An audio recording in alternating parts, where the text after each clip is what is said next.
मोहिते पाटील आणि रामराजेंचा विरोध असतानाही भाजपने माढ्याची उमेदवारी पुन्हा एकदा रणजितसिंह निंबाळकरांना दिली. मात्र मोहिते पाटलांना पक्षात घेऊन शरद पवार यांनी मोठा डाव टाकला. त्यांची ही खेळी यशस्वी ठरणार की महायुतीतील 5 आमदारांच्या जोरावर निंबाळकर पुन्हा बाजी मारणार याकडे लक्ष लागले आहे.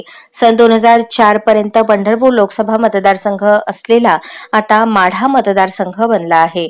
2009 मध्ये शरद पवारांनी माढ्याचे नेतृत्व केले. 2014 मध्येही विजयसिंह मोहिते पाटलांनी या मतदारसंघ राष्ट्रवादीकडेच ठेवला. 2019 मध्ये मोहिते पाटलांनी राष्ट्रवादीची साथ सोडून भाजपमध्ये जाण्याचा निर्णय घेतला. भाजपने काँग्रेसमधून आलेल्या रणजितसिंह निंबाळकरांना उमेदवारी दिली.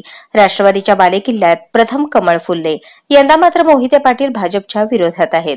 निंबाळकरांची भिस्त संजय मामा शिंदे आणि बबनराव शिंदे यांच्यावरच आहे. पवारांची उमेदवारी मोहिते पाटलांना दिल्यानंतर महायुतीचे नेते उत्तम जानकरांच्या पाठीमागे लागले. विमानातून प्रवास घडवला, अनेक ऑफर दिल्या. मात्र जानकरांनी कार्यकर्त्यांमध्ये येऊन मोहिते पाटलांना साथ देण्याची भूमिका जाहीर केली. मागील 30 वर्षातील राजकीय संघर्ष संपुष्टात आला. आमदार संजय मामा शिंदे करमाळा, आमदार बबनराव शिंदे माढा, आमदार शहाजी बापू पाटील सांगोला, राम सातपुते माळशिरस, जयकुमार गोरे माण खटाव हे 5ही आमदार महायुतीकडे आहेत. या आमदारांच्या जोरावरच निंबाळकर मैदानात उतरले आहेत. वंचित बहुजन आघाडीचे रमेश बारसकर यांना मिळणाऱ्या मतांचा फटका कोणाला बसणार यावर निकाल अवलंबून आहे. आता मोदींच्या गॅरंटीवर निंबाळकर मैदानात लढत आहेत. मोहिते पाटलांनी पुन्हा जुन्या नेत्यांची मोट बांधली आहे. आजच स्मार्ट महाराष्ट्र न्यूज चॅनलला सबस्क्राईब करा.